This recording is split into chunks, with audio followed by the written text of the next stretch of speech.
This is Taking the Lead, a podcast for B2B tech professionals, leaders, and executives who want to learn from female icons in the tech industry.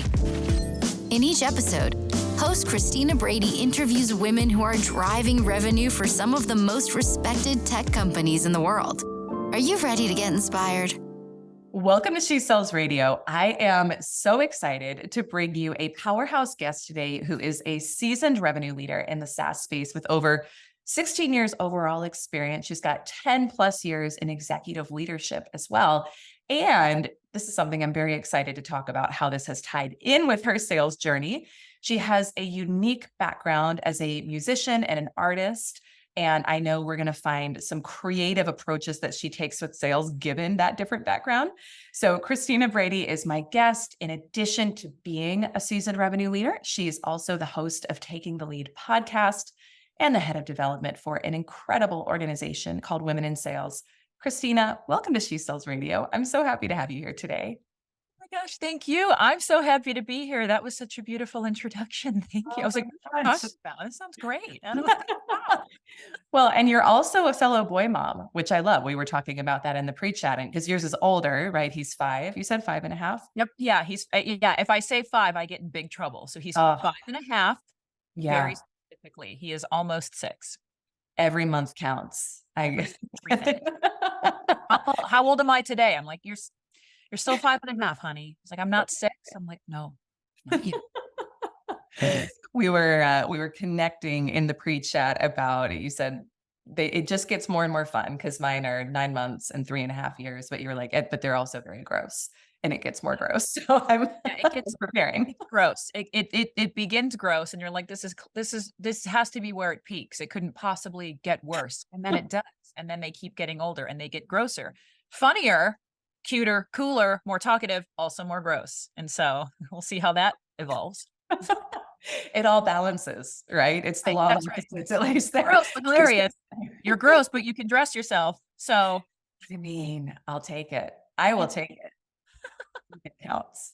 So tell us about, I'm so excited for today's interview because you have a unique background and you've got a lot of expertise in areas our listeners want to know about, everything from building sales culture to leadership to how do we land and expand bigger deals. So whether you're listening and you're an entrepreneur or you're in B2B sales, you're going to get a lot of good from this conversation. But I'm really curious to start. How did you go from musician, artist, into the seemingly unlikely path of B2B sales? How did this all come about? It's a wild ride. I grew up first in a family full of artists. My dad was a world-renowned opera singer. My mom was the pianist of the Chicago Symphony. I grew up just immersed in arts and culture, which there's a lot of similarities, funny enough. I'm going to geek out for a minute, between music and art and math. And it's actually been shown that in your young life, if you engage in the arts, it actually helps to develop your scientific and your mathematic brain. And so I think it's because my mom plopped me in front of a piano at 2 that I'm able to function at all today. But so growing up in an artistic family, and college hits and you have these dreams. I spent a lot of time doing improv at Second City and Improv Olympic. And I thought, this is it. My ultimate dream was I want to be on a sitcom.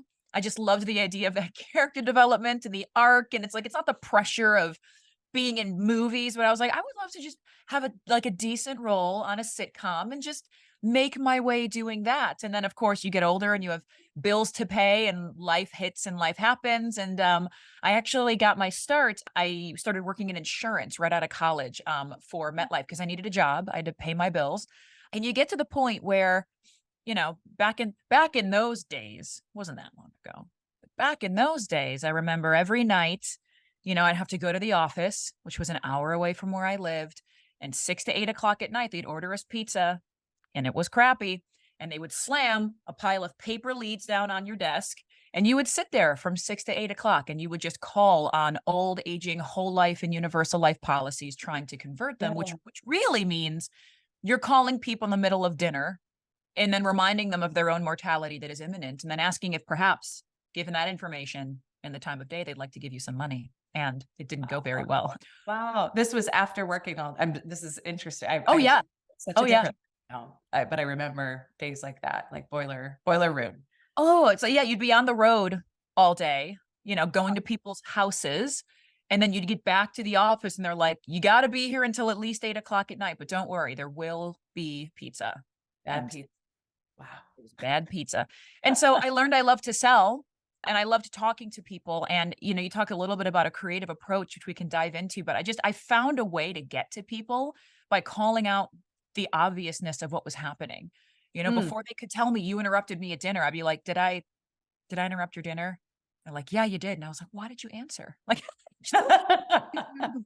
and that would get a laugh, right? Like they're not expecting you. And so I immediately figured out like maybe there's a way that I can be really good at this by not being like everybody else, but just connecting with other human beings and Mm. showing them that I have good intent. And I didn't like selling insurance, but then I wound up moving over to Groupon. And what I didn't realize at the time is, 2009, 2010, surprise, I broke into tech as a full cycle AE at Groupon. So that's how it got started. Wow. Wow. So what you said you found that you loved sales. What did you love about it? So you're in this, this high pressure probably environment. You're working long hours. I know you mentioned like kind of breaking through and using that human approach to connect. But what did you uncover that you actually loved about sales along the way? I always say I'm a little bit of a glutton for punishment. There's there's the idea of we're two people, and when you're making any kind of a sales call, you are innately on opposite sides, right? Like we have been trained to lean away from salespeople. I mean, consider the last time that you were walking down the hallway of a mall, right? And you've got those little stands that are sitting there, and there's some guy or gal with lotion ready to squirt on you. And as you're walking by, they're like, "Did you want to?" And you're like, you like throw the X up, like, don't, right? Because there's this idea of you're intrusive. And even if I like what you have, I don't want this interaction. I don't want to be forced to do something uncomfortable. But the Mm. more I realize that everything in life is sales, right? Whether you're a bartender or a server or directly selling or a doctor, like there's all of these same elements. But what I like is just when you're in a sale, you're just calling it out. You're calling out the fact that, hi, this is uncomfortable. I'm calling you to sell you something. I'm just going to talk about that at first. But I'm going to try to approach this a little bit differently because I've done my research and I think this could actually help you. And so I learned you can have the intention of helping somebody. And if your intent is pure and if it really is, helping people to see that to me, I got a little bit addicted to that. Like it just, I Mm. thrived on hearing people make that shift. And then every time I was hung up on or sworn at or threatened, like the number of times in my career that someone's been like, I'm going to sue you. I'm like, I dare you. Like it fuels your hate fire. And you're like, the next one's not going to be like that. The next one's not going to be like that. So, you do have to be wired a little differently, but Yeah. Well, you said something there that I think is very relevant. And it's so funny. Yesterday, I was speaking for a conference on AI in sales and just what's happening there. And everyone wants to talk about that now. But the word intent came up again and again and again. And I think for anyone, whether you're in sales or you're an entrepreneur and you're doing your own sales, there could be that level of discomfort if we feel like if we feel that resistance from someone else, right? And which we normally do when we're going into the sales conversation because sales is sales and people have learned to kind of put their hands up, like you said. But what part of the conversation was, and I heard you say this in a different way, was when our intent is pure and it is truly to help, then that kind of dissipates on the other end. That resistance dissipates on the other end. So I'm curious to hear from you because I know for our listeners, they care about truly serving people. They want to grow financially, they want to leverage sales or their business to grow, and they love that they can help people with what they're doing. So how else do you communicate that intent that it truly is to serve? Is it really about just calling it out at the beginning? Like, let's just talk about what this is, but hey, Yeah. I've got something different here. Or is there any other way that you personally work to communicate that intent that you truly are there to serve and help? Yeah, I say to you, infuse your intention in every stage of your sales process. And the first thing I want to call out is what we're talking about today. This isn't easy because the pressure to perform is immense. And the pressure to perform can really hit on your intent because you may say, look, I have the intent to help. If I have the intent to help, that means I have to disqualify customers. It means I have to disqualify customers that maybe want to buy from me, but for the reasons of responsibility, they're not a right fit or they're going to churn or the product doesn't really address their needs. And when you are in a high pressure performative environment like so many people are right now and you feel like you're fighting for your job and you're fighting for your livelihood, it is very difficult to put that aside and try to maintain that really, really good intent. And so I just want to call out that what we're talking about isn't easy, right? It's difficult because you're having to decide between, do I do the right thing or do Mm, I pay my mortgage or yeah. feed myself or feed my kids? Like, so that does exist today. But for me, the intent is always first, I'm going to see if there's a problem to solve versus ask you leading questions to get you into my camp. And so many discovery conversations and demo conversations, heck, even so many elevator pitches that Mm, I hear are so leading and so accidentally or deliberately manipulative. And your intent becomes very, very clear. Like, I'll give you an example. Let's say that you're going in to do a discovery conversation and you say to yourself, you know what, my intent is truly to learn about you and see if we can help. But you know you've got a deck prepared to hard pitch them at the end of this discovery, and you had that prepared before you entered into this phone call, and your prospect is going to realize that. So that pure moment of discovery that you wanted to have with them where you say like, "Look, I'm not going to push you to buy anything until I understand your needs, and then I'm going to customize my pitch based on what you need." And then you pull up a pre-prepared deck at the end of your discovery. You've just gotten rid of all of that intent, and it was, I spent all of this time and you were going to present me what you were going to present to me anyway. So why put me through the song and dance? And when people say buyers are smarter today, that's what they mean is most buyers know what a sales process is. They know when you're doing a discovery, they know the purpose of the demo, they understand that you are not throwing out your best and final offer the first time you say that. Buyers know, they know. And so calling it out and really truly following the intent and having a good end in mind for every stage is really, really important. And as you build that relationship, you'll show them that you mean what you say, but it takes a little while to build that trust just because so many people have ruined it over mm. time. So many bad actors and bad sellers have gone out there pretending and even saying like, look, my intention is pure. I want to help. And then they ask you 15 leading questions and you're like, these have nothing to do with me. Wow. There's a number of things that you spoke to there that I want to dig into. One is that pressure environment and how do we stay pure in our intent when there is this pressure from leadership, from quota, or we're an entrepreneur, we're running our own business. It's like we got to hit numbers this month. How, and I know I appreciate that you said that it's hard. What other thoughts do you have around that? I'll add one other thing and then I want to hear from you on this. I did a co-hosted webinar with a former client and now a colleague of mine, Ian Koniak, great guy. And we talked about this concept that I'm going to be including in my book called Abundant Selling versus Scarcity Selling. And I come from a background, having been in those high pressure environments of what I would call scarcity selling, where it's all you're thinking about is just how can I get this sale? How can I close this deal? Leadership is standing at the leaderboard waiting for you to come back in from the demo to write down your number, and they look at you in disappointment if you don't hit it. So I remember that, and I literally developed health issues in that type of environment. So now as my own boss, and for me, a lot of it is spiritual connection, which is like, I've got to be grounded in something outside of this. So I don't feel that anymore. But I know so many of our listeners probably do. So any other words of wisdom for someone who's like, yes, like I care about people. I want to feel good about saying no to someone if it's not a good fit for them. And simultaneously, I've got this either internally imposed pressure or pressure from my higher ups. What else can people be doing? And is there maybe a bigger macro solution to all of this that we should be thinking about?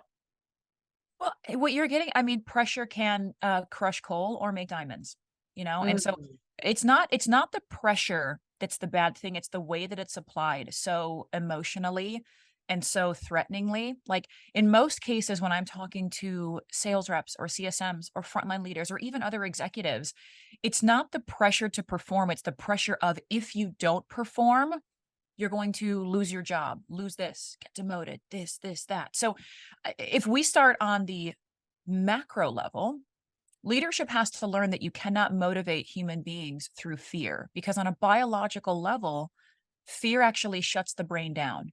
You cannot learn if you are afraid. You cannot thrive if you are afraid. And what we are talking about is a core level of fear, where if you think about Maslow's hierarchy of needs, the kind of fear that we are talking about is the fear that is directly hitting the very bottom of that period, which is my psychological safety. Right? If you attack my psychological safety, you remove my foundation to perform for you. So you may think that high pressure performance tactics are actually making your people better, but you are handicapping them in their ability to actually be successful by providing that level of fear. And so one, it's what actually does motivate people. When folks are not performing, telling them simply to do more or threatening their job isn't the key to that. It's either fixing a skill issue, a will issue, a behavioral issue, or a fit for the role issue. If it's none of those four things, sometimes it really is a mixture of the market or the economy. Sometimes your product isn't amazing as you think it is. Sometimes people don't want to buy your product in a down market. And that is a real moment to look in the mirror and decide, can we not sell this because it's unsellable and people don't need that? And we have tech debt.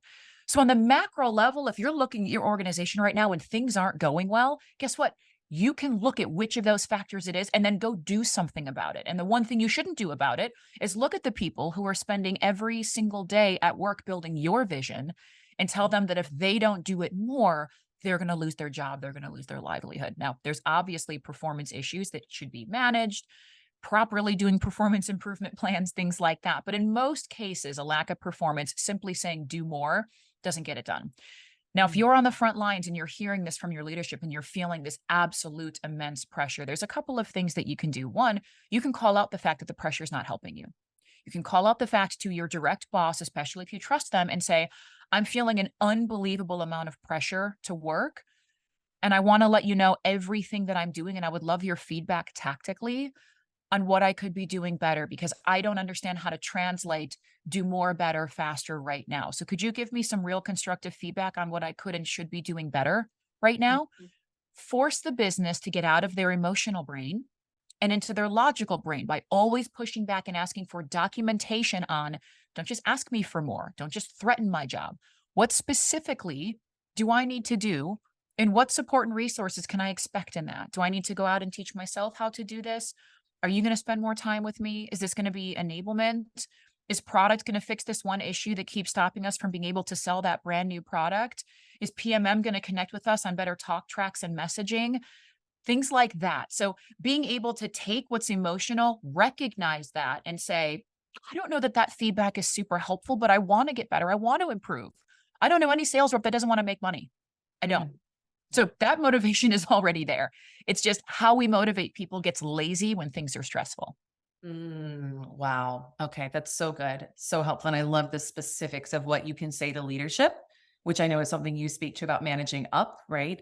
As well as if we are leading the company or we're a founder and exec, what does that look like when you're looking to help your team improve performance? So I love that. I want to ask you about, this is something that I know a lot of our audience is interested in, is building and cultivating relationships with clients and using this land and expand type of approach. And I'm wondering from your perspective, let's say somebody is maybe newer to thinking about things in that way.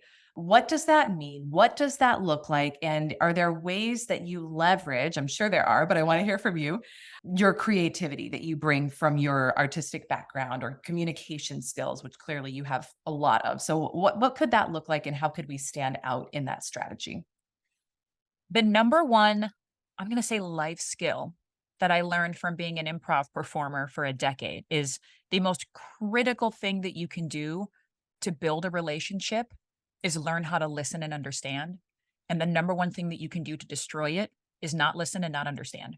And so, you're on stage with a troupe and you have to hear everything going on all the time so that you can react. And then that reaction is, oh, well, how do I want to show up in this conversation? Do I need to bring some levity to this conversation? Do I need to show up a little bit more seriously? Do I need to increase the emotion? Do I need to decrease the emotion? Do I need to introduce some facts?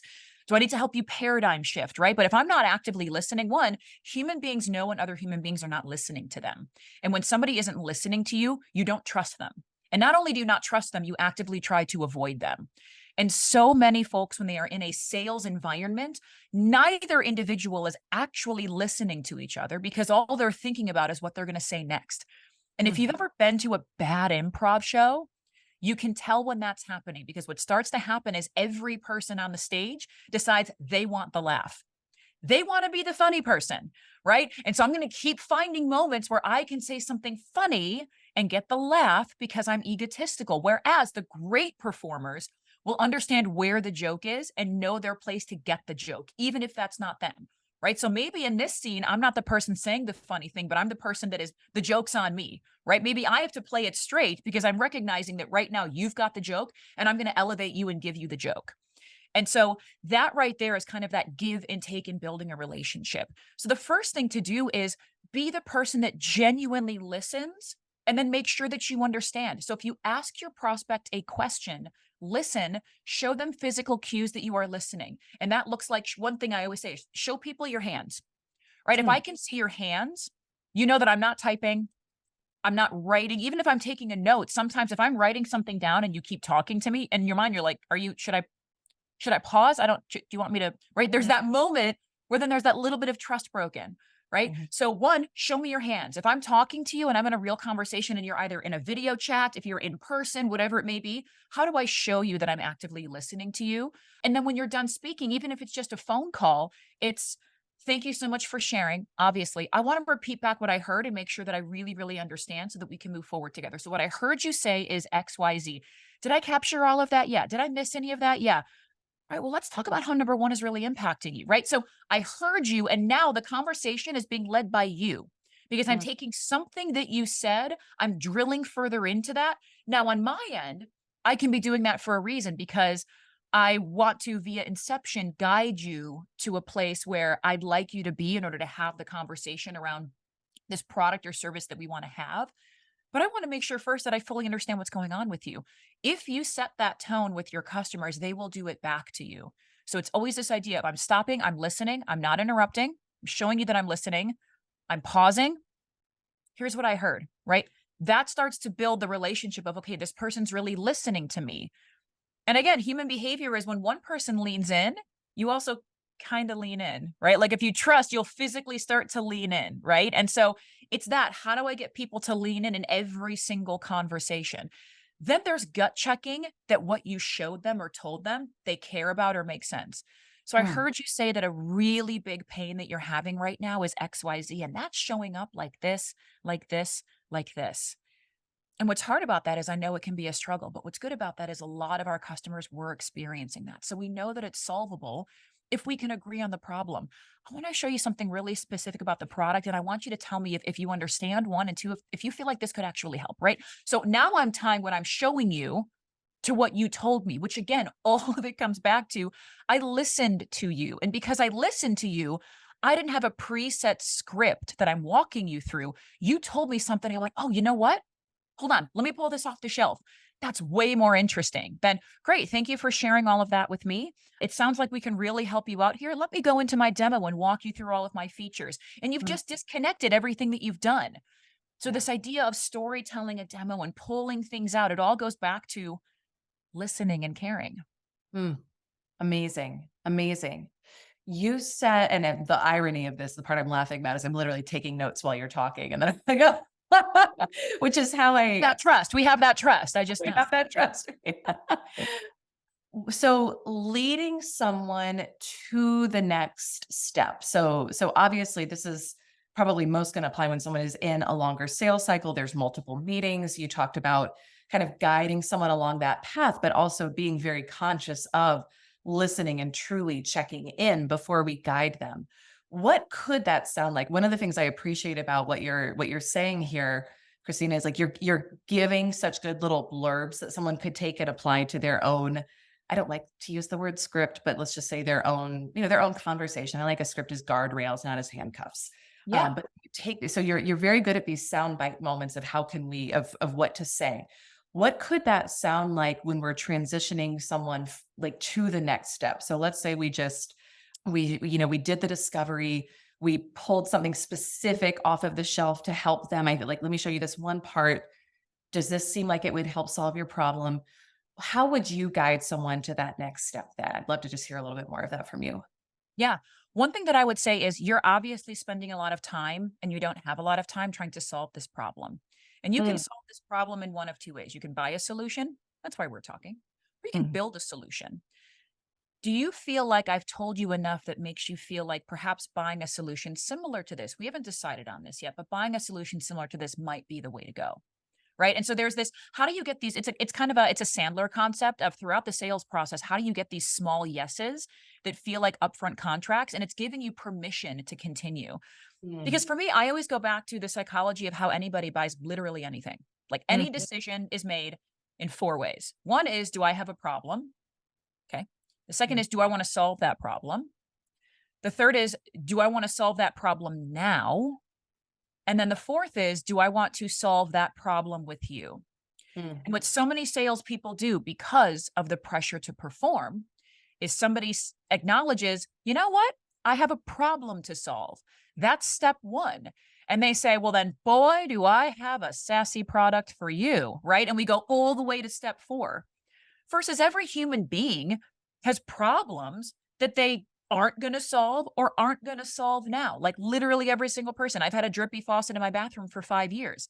And like, it's fine. You have a problem. Yeah, I want to solve it, but like there's other things and it's okay. I just mop it up. We're fine. Right. So understanding the severity of the problem, the timing of when they want to solve that, if they actually feel like solving it with me in this way is the right thing, so mm. at the end of the day, if somebody acknowledges a problem, it's not time to sell. You've got two more steps to go before you can actually get there. And don't assume because they're talking to you that it means they want to solve the problem right now with you. It absolutely does not. It means they are open to the idea of solving that problem, but they may not know how to solve it. They might not know how much it costs. They may not know the urgency of their own issue because you're probably talking to somebody who's buying a tool on behalf of somebody else.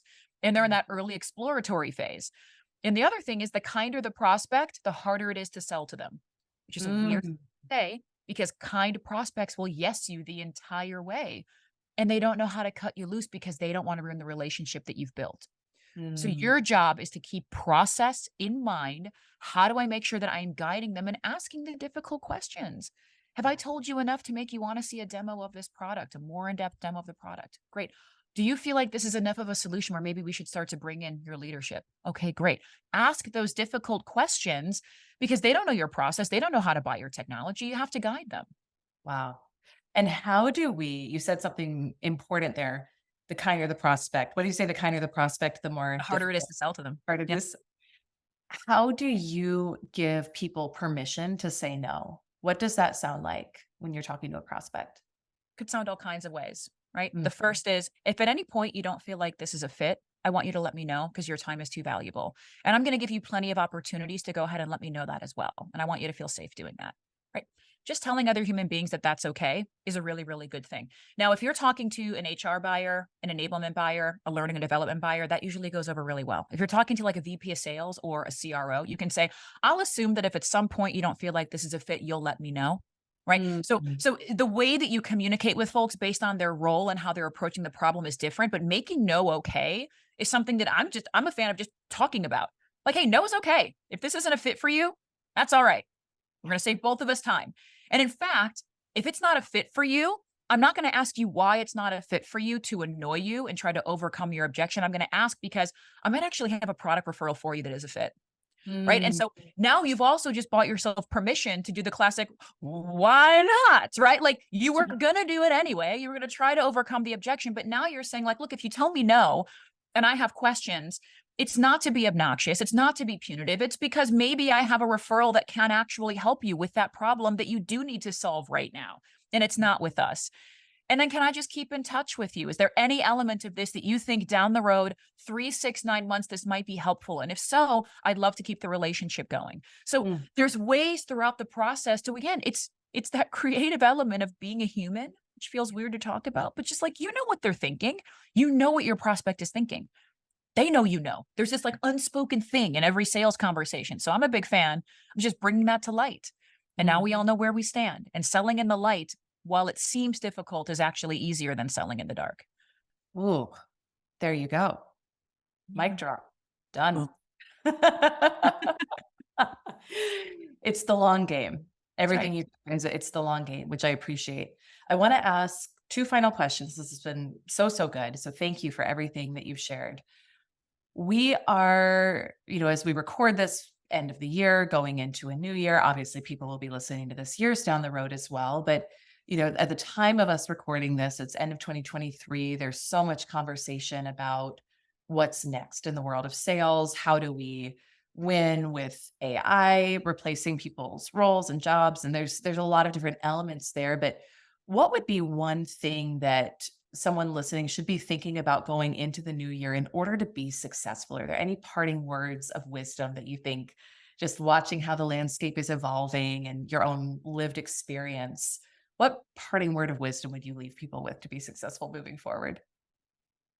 I relentlessly seek balance. And I don't mean that in like listen, go get a massage, right? Like, it's not as easy to achieve the kind of balance when people say balance, what they think that they mean. But what I mean is, you can doom scroll all day on LinkedIn or Facebook or Instagram or TikTok and you can doom scroll and you can get really, really worried. And a really good practice professionally is, when I read something that seems negative or scares me or makes me feel like it threatens my job, right? Is AI going to replace all salespeople?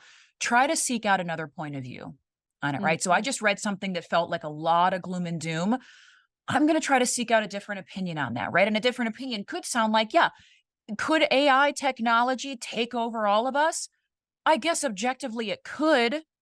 Will it? No. I actually think what's going to happen with AI is it's going to go from replacing people to making them even stronger, right? When you think about applications of AI that are not doing your job for you, but helping you learn how to do your job a little bit better, that's how I think AI is going to eventually kind of merge in with people, at least for the foreseeable future.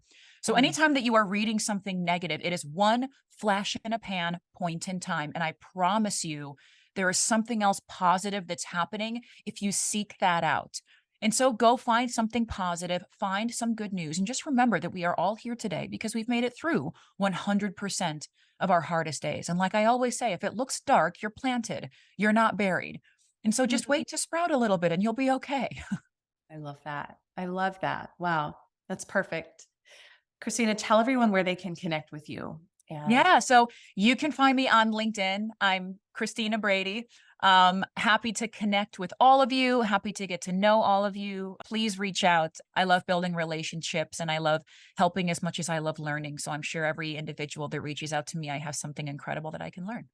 Amazing. This was so fun. Thank you. I learned so much and I appreciate how clearly you delivered true, like sound bites we can be using, how you demonstrate the long game in sales as well. And then just also that powerful piece at the end. It's all perspective. It's all which side are you going to look at of the situation. So incredible. Thank you so much for your time and for being here.